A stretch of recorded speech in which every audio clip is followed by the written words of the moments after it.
Well, welcome everybody to this week's installment of our webinar series. Today, really excited to be doing the webinar in collaboration with Baseten and joined by Philip Kiely.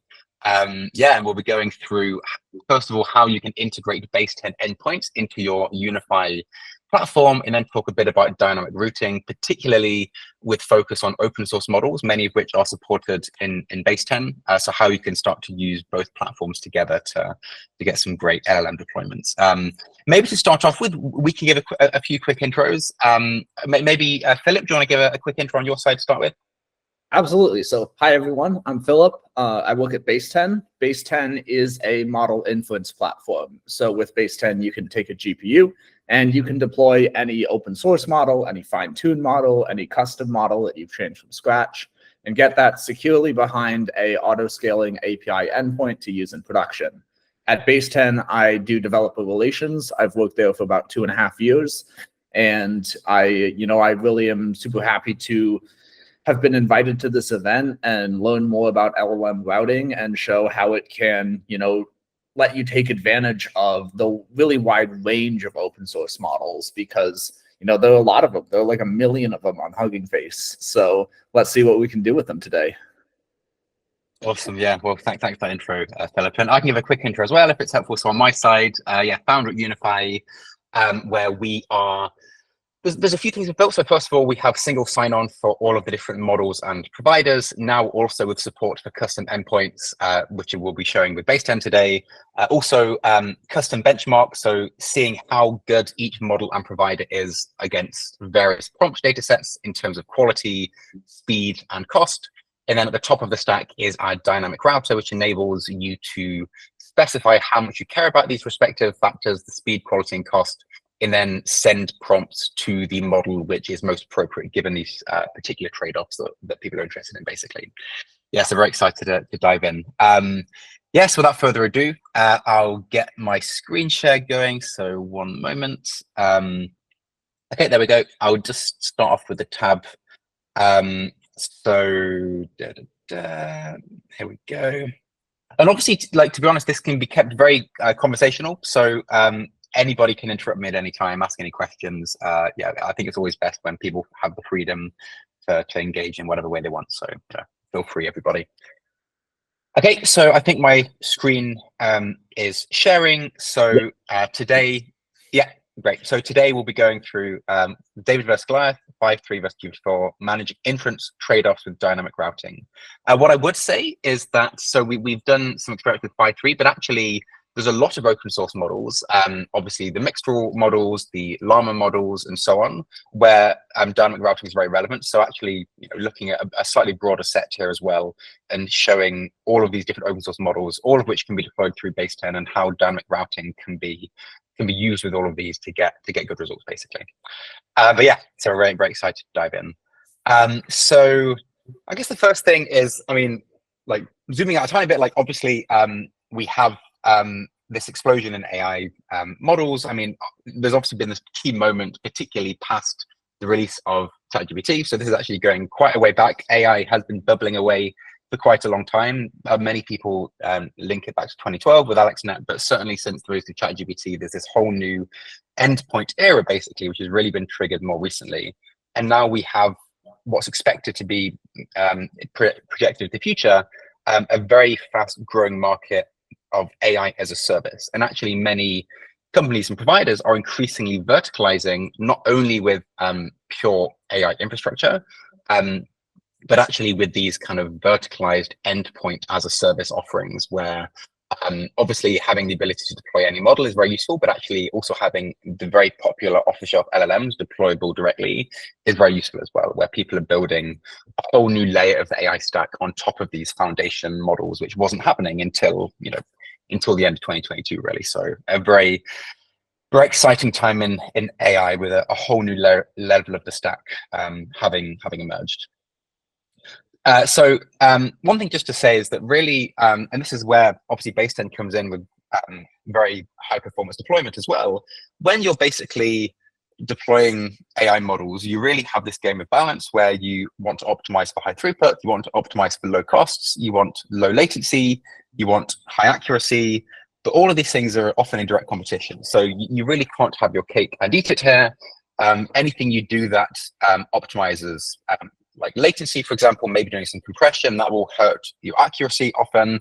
If you want to have very low costs, you could run everything on cheap CPUs, but that will of course hurt your latency and your throughput, etc. So you really have these trade-offs that you need to consider in every single case.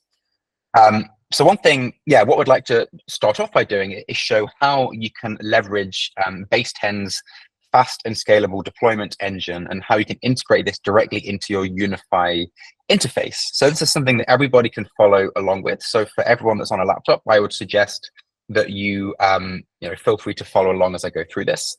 So let me quickly change my screen sharing to actually share the full screen. You'll see a few tabs, but that's always easier, I think, than showing in individual tabs because I might open a few windows here and there. So I'll just share, this window. So the first thing you do here is obviously go to Base10. If you don't have an account, you can sign up. I actually already do, so I will sign in. But if you follow sign up, it's very, very simple. Obviously, for me, it's taking me directly to my account. So what we're going to be doing in this case is deploying a fine model, but actually you can do the same with any of the open source models, of course. But in this case, when it comes to Unify, what you do is you if you basically go to the model library, so this is what we're going to be doing to start with. You can deploy your own model and specify things on a much more granular level, but for simplicity here, we'll be looking at the popular open source models. So you'll see there's the Llama models, there's the mixed-rule models, there's also, as we'll be looking at today as well, there's the fine models, if you scroll down somewhere. So there's all these very popular open source models. And so let's say, for example, I'm actually not sure where the fine models are. It's if you look at text generation models, that second set of 6 boxes. I got it. Yeah, you should see it right there. It's got the owl. Got it. Yeah, exactly. So I mean, you can do this with anything you want, and you can obviously, if you want to try it with another one, you're very welcome to test another one. But the easiest way to get started is just doing this off the shelf, and then deploy model. And then you call it what you want. You have some options here, but we just go straight through to keep it as simple as possible and do deploy model. And then you'll get taken to this page where it's building it. You can check out the logs. There's obviously Philip can maybe, I don't know, well actually I guess I know we haven't really explicitly pre-prepared exactly this, but I don't know if you want to say a little bit, Philip, about the options that you have here and what configuration there is and stuff, maybe for a few minutes, Philip. Well, I'm starting to doubt myself because you've been demoing Base10 better than I ever could. But really what I like to think about with this is the control that you get from doing a dedicated deployment. So as we can see, our deployment is active. It'll scale to 0 if we're not using it after a few minutes, which is great because then we're not paying for a GPU. Mm-hmm. You can set your own instance type. One of the reasons that I'm so excited about Phi and the reason I like using this model, it's a very simple model. Certainly not, what you want to be using for really complicated end user applications, but it's cheap. It runs on this T4 GPU that costs like a penny a minute and gives pretty decent results pretty quickly off of this system. So what you're getting with Base10 basically is you're getting a dedicated deployment, so you don't have any noisy neighbor problems, which at just the experimentation scale that we're doing today, where we have a single replica and we just are sending requests one at a time, it doesn't really show off the power of the system all that much. Where a dedicated auto-scaling deployment like this shines is when you have substantial production traffic and you're using batch inference to, process that quickly. I really like that slide that you had about throughput versus latency, because that's a trade-off that you can make at the model level as well. You can implement the model server with dynamic batching and set the certain batch size so that you can get more total throughput, or you can get lower latency per request. So you get just a ton of control over your system, and you get a flexible way to scale to, top of Hacker News type of production traffic. without Yeah. worrying about infrastructure. Yeah, I think you're too kind. I think you certainly do a better job of explaining than I do. Yeah. So yeah, very well said. And in terms of what I can now do is basically show how you can take your Baseten endpoints and you can integrate this into the Unify platform to then use it with our benchmark. So you can run benchmarking on your Baseten endpoints. You can include them in your own custom router. You can basically just get the continued benefits of single sign-on, where you basically and kind of a single interface where you can then call all of these through your single Unify API client. So the first thing you do in this case, so if you do call model, you'll get access to this page. So what I'll now say is, so obviously for those following along, again, recommends if you want to, you get like $30 of free credit. So again, no harm in signing up. So I'd suggest if those want to play around with this and actually test this out locally, that you all sign up to Baseten. It takes a few seconds, I think, really. Same with Unify. So with Unify, the first step, I'm actually already logged in, but the first step is to go here and then you log in with your account. I can kind of quickly sign out just to show you what that looks like. So yeah, I mean, when you go to the landing page, what you'll see is this sign in button. You come here, you continue with Google or continue with GitHub. It takes, I don't know, maybe 5-10 seconds. With me, it's just going to log me in because I already have an account. And then you go to this endpoints page. Now, I have already added the Baseten endpoint earlier today, but I'll still go through the process. So what you would do is you do add endpoint, and you're going to have these fields to fill in. So at the moment, this actually will be refactored slightly in the coming weeks, but at the moment, the name needs to match the name of the model.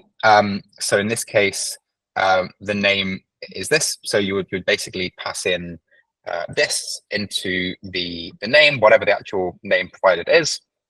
The endpoint URL. So actually, the endpoint that we use is slightly different. So you might think, well, it's this one. This is the endpoint URL. This is obviously what I need to add.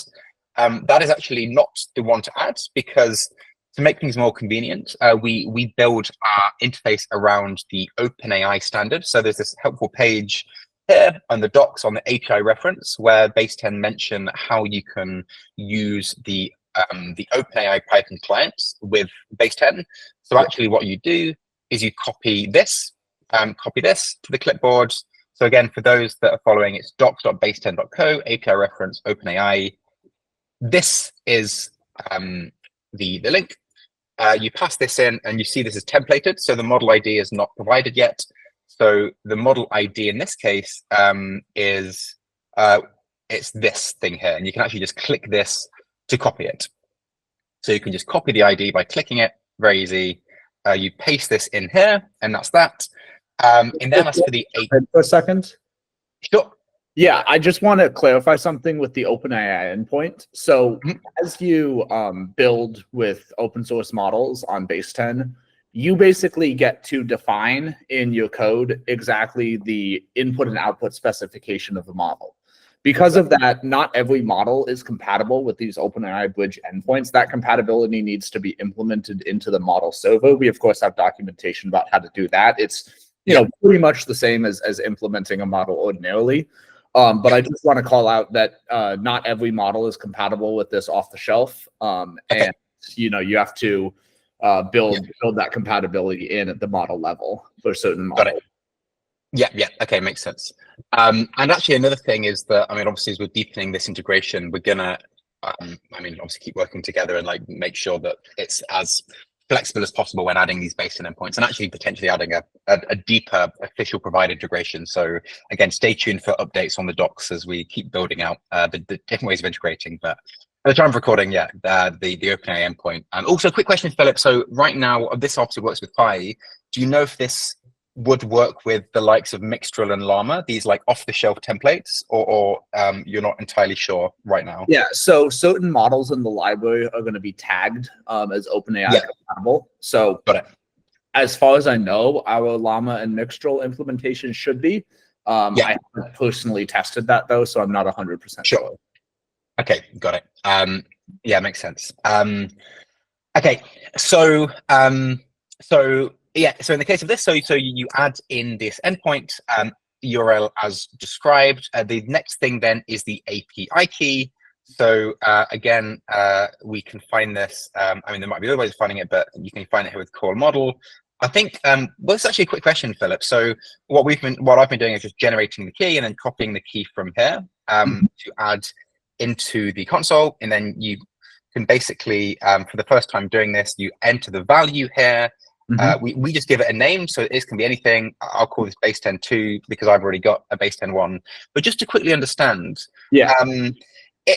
if you have several of these templated models deployed and each of them comes with their button generate API key, are the API keys generally model specific, or can the keys you generate be used across models, or are there like accounts with API keys? How does that all work? So that's just kind of that button's just kind of a convenience factor. If you click out of that modal and click the drop down on Unify on the top left-hand corner of your screen, you'll see API keys.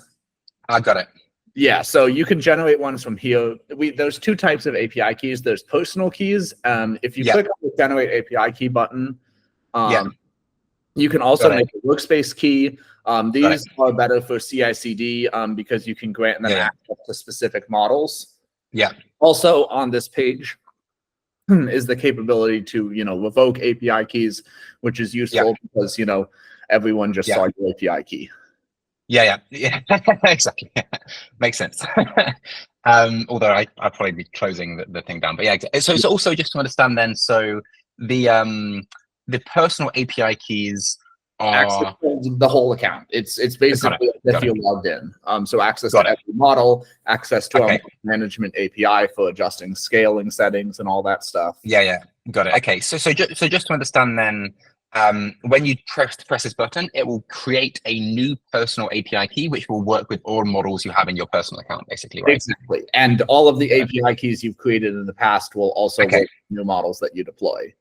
Got it. Well, that's actually a very good opportunity for me to then say, in this case, if you if you were integrating into Unify your second Baseten endpoint, then you actually don't need to add a new key. You can just specify Baseten, and it will load in the key that's already been added to the platform. So I'm not going to press submit because I've already got a Phi model deployed. I did exactly this earlier. I think maybe the main difference is that it doesn't end in -1, maybe, because it might be a slightly different name in my own you just deploy the same model again. So because of that, it appends the name because names have exactly. It makes sense. So for anybody that's doing this for the first time, it will by default not include this -1. You will add the API key, give it a new name, specify here, press submit, and then once that's done, you have this Baseten endpoint supported in your Unify platform, basically. So, but I'm going to X off this because I already did this earlier, as I said. That's the first thing. And now, just to kind of complete the cycle there, what you can now do is use this model behind our API and behind the Python client. So I mean, just as a very quick recap for those that don't know. So once this is added, there's various ways of querying any model through Unify. So let's look at quickly making your first request. So I mean, there's a lot talking about how to select which models to use, how to do the benchmarks, and so on. But the easiest way is to do so via our Python package. So just pip install Unify AI. I'll do a live demo of this in a moment. And then when you create your Unify instance, you just basically do this model at provider signature. And I'll show you in a moment how we do that for custom endpoints. And then we can generate a response and so on. But you can also use the inference endpoint directly. So the fact that this is all behind an API means you can just do a curl request. And using the API standard, the OpenAI standard, you can query again, just giving the model and the provider. So yeah, there's a few demos here, and again, I'm mentioning how we use OpenAI format. So this is kind of what you can do in terms of creating endpoints. So what I'll do now is just show a very quick demo. So I'll just just do it again. So well, the first thing you would do is like Python pip install Unify AI.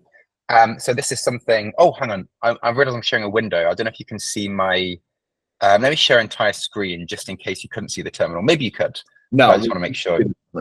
You couldn't see the terminal. Okay, so I'll share entire screen. Yeah. Okay. So you can see the terminal now. Yes. Okay, great. So yeah, so what you would do to start with is just pip install Unify AI, and that will then install it, locally. I've already done this. So then what you can do just to test out your new endpoint is, let's open a Python session. Let's create a Unify instance. So from Unify, import Unify. You can call this what you want. I normally just call it Unify. So Unify equals Unify. A lot of words, Unify. And then what you do here is you basically, oh, where have we gone? I closed my console. Let me open that up again. So go to your account, go to your endpoints. And basically what you do is you copy the name, and then you do a name at custom. So custom, so basically, again, the format is model at provider. For now, with the custom endpoints, we can support anything that basically has an API key and an HTTP request, and at the moment follows OpenAI standards. So this is a very general interface with this custom endpoint approach. So therefore, we just give it the name at custom and specify like so. Now we have our Unify instance, and then we can generate a response. So let's just do hello world. Now at the moment, this only works with streaming. This is actually something that we realized earlier today. So I think this is something with the Baseten OpenAI thing. So maybe something we can chat about, Philip. I think I assume that this will probably not be too hard to fix, but at the moment, yeah, to get this responding, you need to do stream equals true, and then you get a stream response basically. But I think soon this will be working without stream equals true, so you can get it all in one go. So let's do then like what stream equals this. And then let's get a response string to append to, and then let's do for chunk. Also, I realize, sorry, because I'm going to zoom in a bit, just because I realize if this is on YouTube, it's going to be very hard to see. So for chunk in stream, oh, what the hell happened there? For chunk in stream, and then let's do response plus equals chunk, and do it like this. Now, because of the because Baseten helpfully scales to 0, it does mean that when you've not done requests for a long time, there's kind of a it needs to spin things up. I've not got an error on my side, but I think this should complete once it's spun up and scaled from 0, and then basically we can then just look at the response. So really the point here being that you can kind of use any of these custom endpoints directly in your own Unify application, basically. I'd quickly check, because this actually is another very good segue to show how you can make use of the logs. So if we now, for example, go to our models, so let me quickly, maybe you can, so if I go here, I think probably if I go to Unify, do you know, okay, so it's this one, and then what I can do is check the check the logs and see what's going on.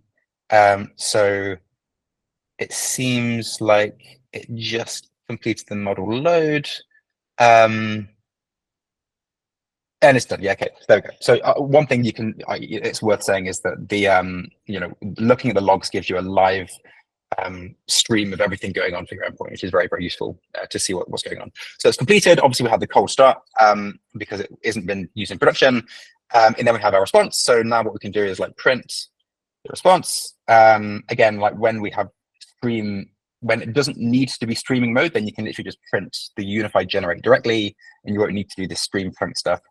And what do we get? So we get hello world. It's just the beginning. Programming languages, blah blah blah. Come with simple greetings. So a very verbose answer. Happy coding. So yeah, very nice message from Phi there. And yeah, so just showing how you can integrate Baseten endpoints into your platform.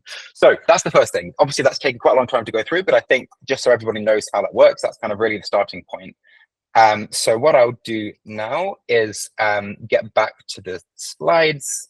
So I'll get back to the window. But obviously, if anyone has any questions about how to integrate Baseten with Unify, then well, our Discord is open. I'm sure Philip's very contactable, so we're both happy to help out explain how to do this integration. Okay, so I'll blast through some parts of this because there's some more interesting results to get to a little bit later. But basically, so like what often, in terms of the motivation for routing, what most people are doing typically is what effectively is static routing without really realizing it. You're choosing one model and one provider, and you're then locking yourself into the quality of that model and the cost and runtime performance of that provider model pair, basically. So one downside of this is that actually the speed changes through time. So we've got these benchmarks that show that at any given point in time, in any given day, that the different providers have spikes and troughs in terms of their performance. And actually, if you want to be getting the best performance, well, if you're doing with one provider, you kind of often, are down in the bottom of these troughs when things are overloaded.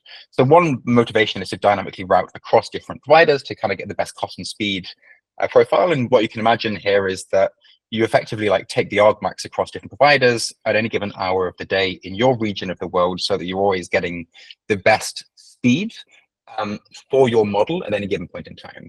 And very quickly, you can basically go to unify.ai/benchmarks and have a look at these. I'll very quickly, because I don't want to dwell on this too long, but I'll very quickly show you what that looks like. So if you go here, what you can see is, benchmarks. You can go to it from the landing page as well. And let's take Mixtral 8x, 7B, for example. You see all of these different providers. For Mixtral, you see all these different speeds. I mean, this is interesting. Any scales massively dropped off on output tokens per second. So, you can spot these interesting trends where it drops from 50 to 20, 19. So some things happen there. There's other interesting things you can find where, let's look at the time to first token. In Belgium, for example, and there's this interesting trend that in Belgium, Mistral AI is much faster because their servers are in Europe. Whereas if you go to IRA in the United States, then you end up with Deep Infra that's actually the fastest. It used to be Fireworks. So this does keep evolving every time I check it as well. So this is one useful thing about these dashboards. You just get to look at where you're based and any given point in time, what's actually the highest performing. And it's interesting actually that we can spot trends like this where any scale really drops off, and the fact we do this every few hours really enables this to happen.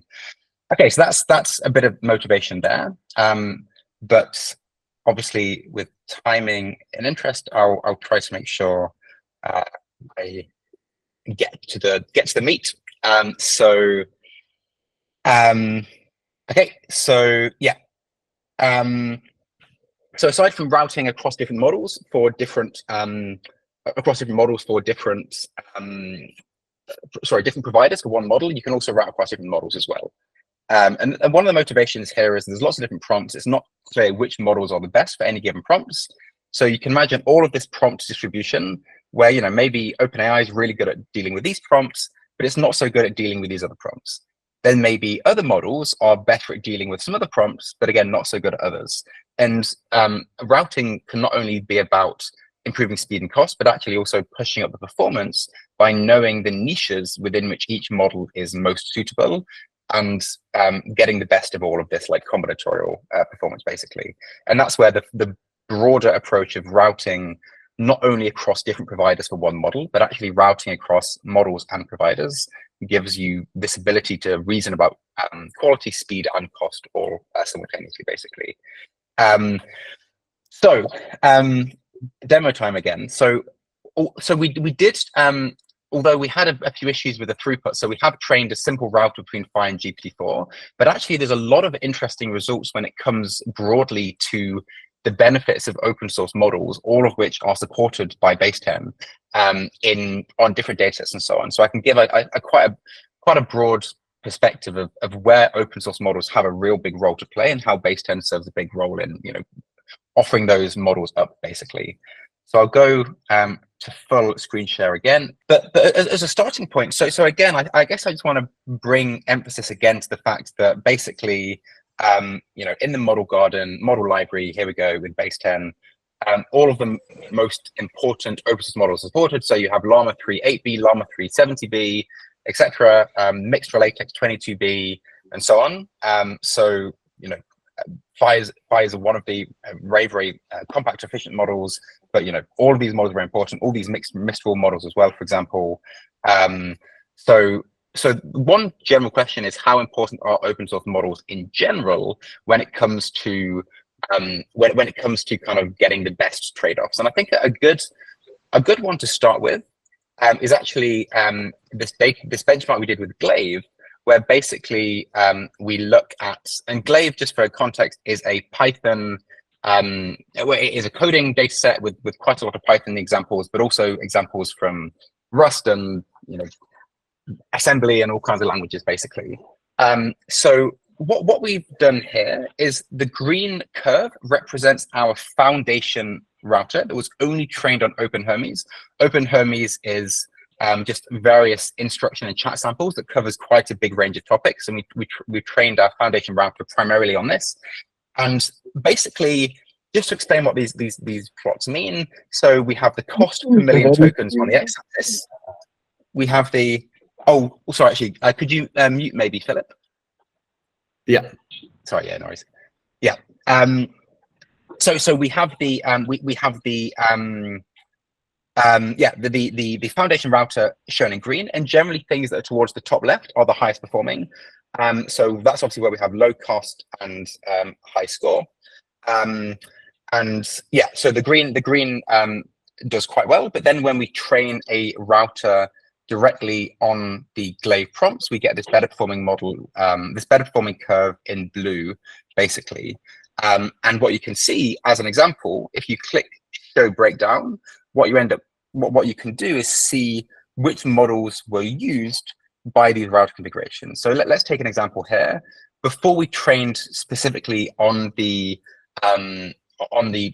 data distribution, and we just trained on this very generic data set, the expectation was that Mixtral 8x22b was one that should be used a lot. It's used 61% of the time. DeepSeek is used quite a lot here as well, 31% of the time. And then Llama 3.8b used a very small percentage of the time. Similar here, we have, again, a lot of DeepSeek, which is obviously this like code-specific example, and not much awareness of how good the Llama models are. Whereas then when we train on the particular distribution of prompts for Glaive, and one thing I just want to say is that these plots are on a test set. So we're evaluating the performance of these routers in terms of the average cost and the average score on a totally unseen set of test prompts, that haven't been used for training the router at all. That's one thing just to emphasize.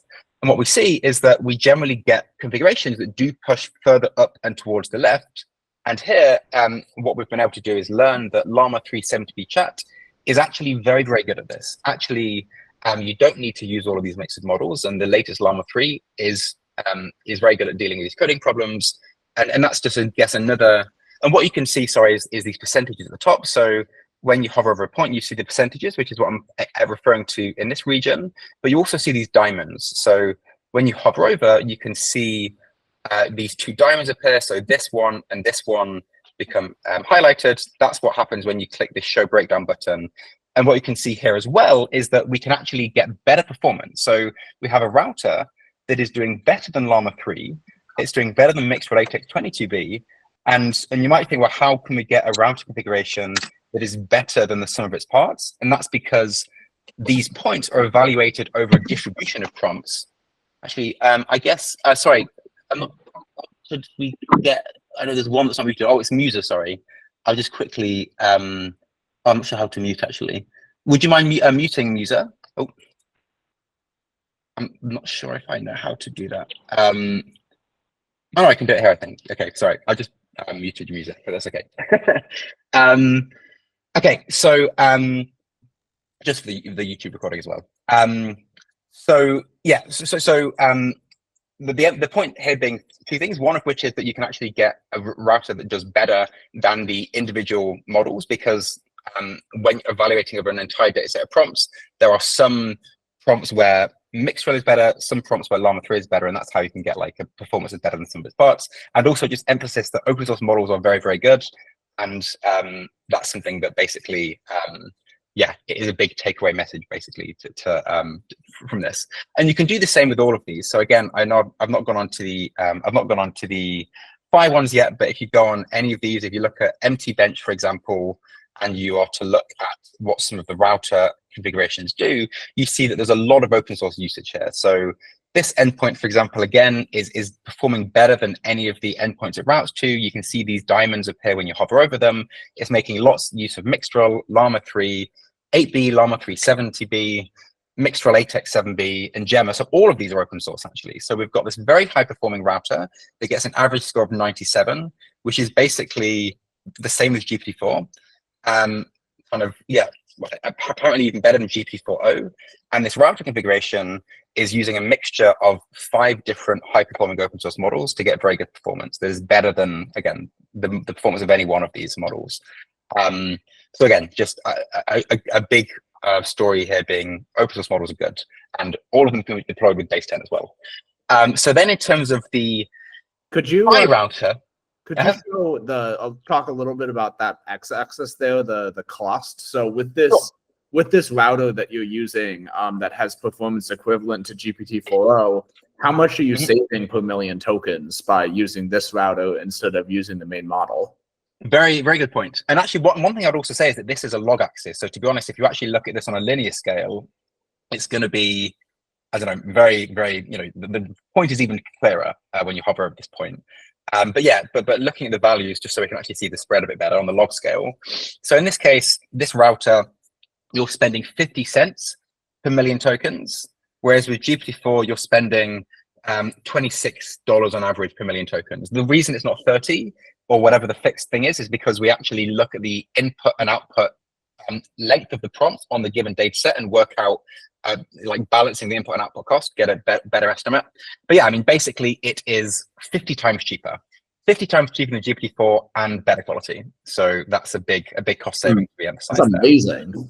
To be able to for certain use cases save that. That's that opens entire new categories of applications, entire new pricing models. That's really exciting. Yeah, no, definitely. We're very happy with some of these results. Although I actually spoke wrong there. I said better than GPT-4. It's actually not. It's 0.98 versus 0.97. But yeah, again, like getting to that level, basically. Yes. So, and also you can one thing I should say is you can look at time to first token. You can look at inter-token latency as well. So there's other, you can look at all these different metrics too when reasoning about these. And also, if you select a point, you'll get this indicator that enables you to kind of track the correspondence. So you can then see that same point plotted across different regions. You can select multiple points and do the same kind of reasoning. So select 1, 2, 3. And then you can kind of just track how these are performing across the different graphs, basically. And again, in each case, the top left is a sweet spot because we want low cost, we want low latency and high quality, and all of these mean top left is the goal. So as the last few slides, we've also, because again, another open source model that you can deploy with Baseten is DeepSeek. So we did some experiments with this as well, and spelled it wrong. And basically, so there's a few ways of thinking about this. So you basically like have these two performance places. There's something that's like expensive and high quality, and something that's cheaper and lower quality. And these are 2 data points.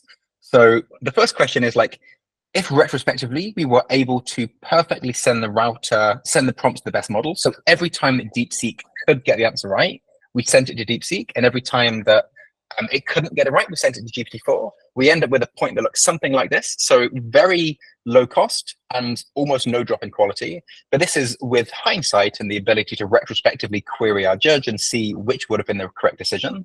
And of course, with a router, we don't want to do this. Well, you could, but then you end up doing many calls to the expensive judge models just to get the answer right. And any cost savings, are lost. So the idea is, can we train a router that's much more lightweight and predictive to send the prompts to the right models without doing this exhaustive evaluation? So the root oracle, actually it would be much more expensive because this requires us to retrospectively know what the right decision would have been.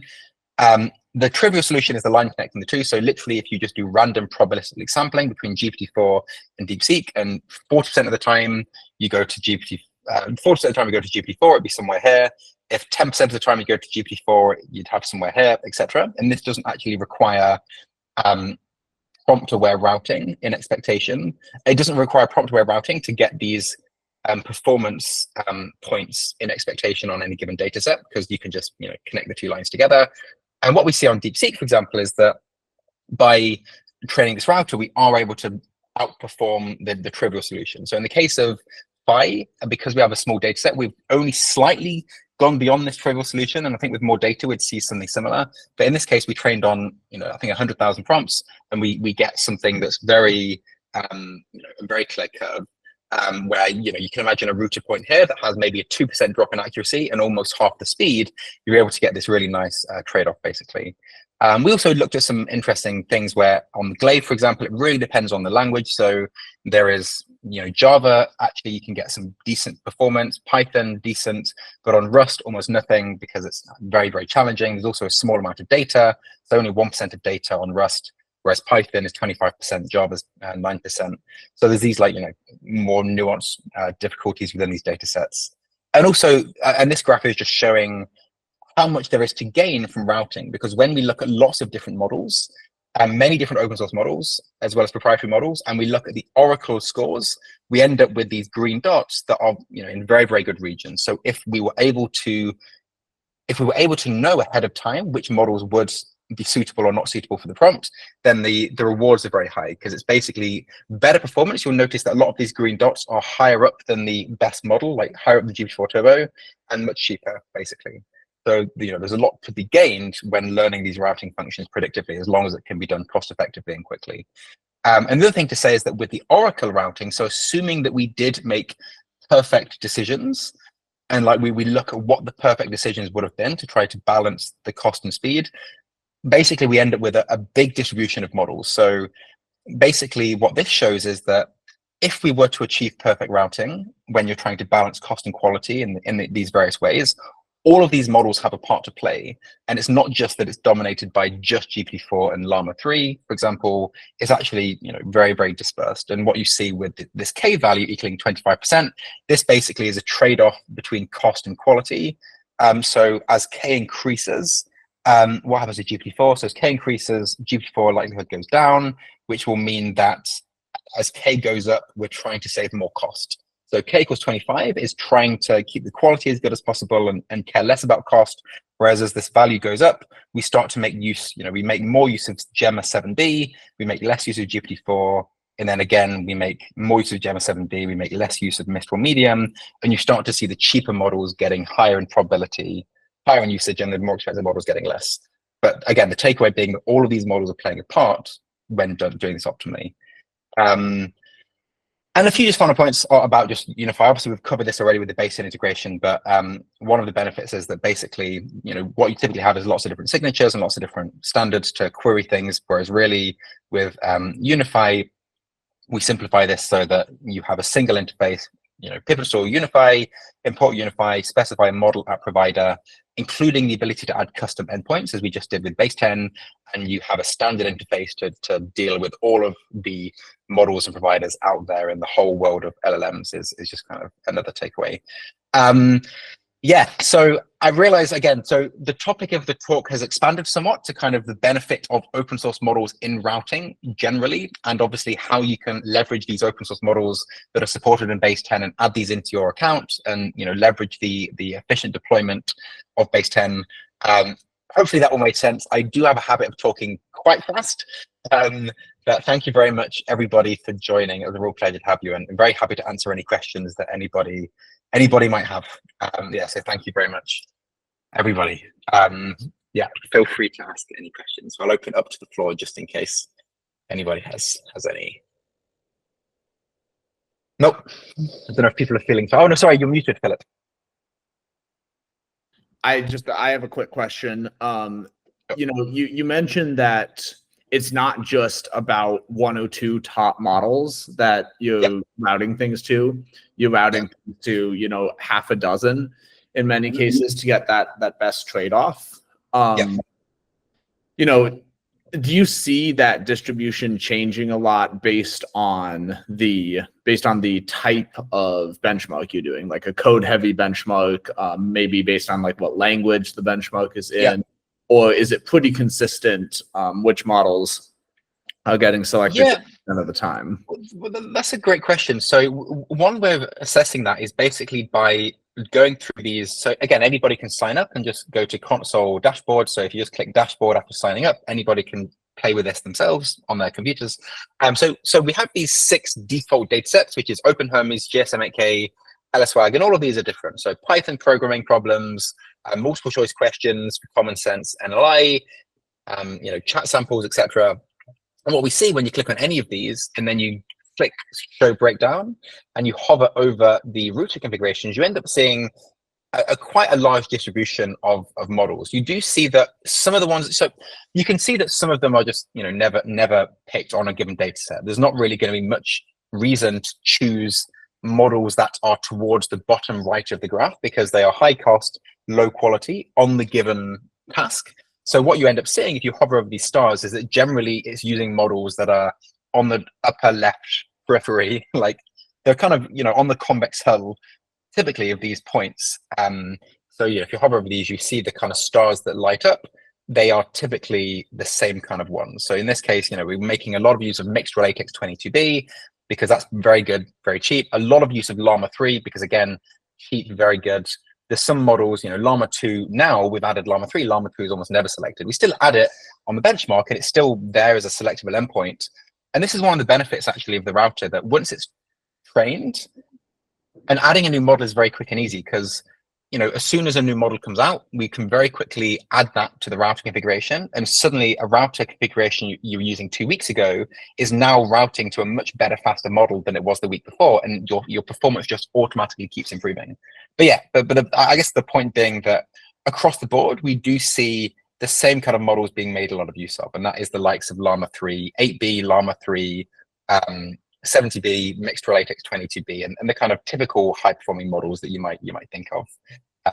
If that makes sense. And again, that's the case on all data sets basically. Yeah. Awesome. Any other questions from anybody at all? I know it's quite technical content, so also silly, well, what might feel like silly naive questions are also very welcome, obviously. The other thing I was going to say is that obviously in the Discord, everybody's very welcome to ping me anytime on the discussion channel or on the web or on the kind of community channel and everything as well. Maybe people are feeling either all made perfect sense, didn't make any sense at all, or people are feeling shy. But no need to ask anymore. Any questions on the integration on how to kind of get things set up as well? That's another point. Hopefully that made sense. Obviously this will be on YouTube, so we'll be adding this to the channel sometime later this week, most likely. So obviously you could follow along the instructions there. So obviously the focus is on adding Baseten endpoints, but you can add anything that is expressible with an HTTP request, and follows OpenAI standards. So that's much broader. We'll be showing some examples of how to add, kind of all kinds of custom endpoints as well in the days to come. Okay, well, if there's no questions, I think we can wrap up. But that was I had a lot of fun there. Thank you very much as well, Philip, for joining in, and also I know working behind the scenes to get a few things ready. Thanks for the kind words, Abdul. I'm glad you enjoyed it, Abdul. Okay, well, I guess we can wrap up. I don't want to take anyone longer. And also we have I also have a tight, so I've got a meeting in 60 seconds, so I guess we can wrap up there. But thank you very much for joining, Philip. Thank you very much for joining, everybody. Looking forward to seeing you in the next one, which we're doing another webinar next week, I believe, with Quadrant, showing about the pitfalls of naive RAG and the need for agentic RAG, and looking at how that integrates with Quadrant's vector database. And we'll be doing another webinar with Copilot Kit. So we're going to try and keep the momentum up with doing these regularly. But yeah, it was a really lot of fun, and I hope everyone has a great rest of the day. Bye for now, everybody. Thank you to everyone who came. Thanks for having me, Daniel. And feel free to reach out if you have a Baseten. Amazing. Thanks, Philip. And thanks, Abuka. Bye, everybody. Have a good day. Bye.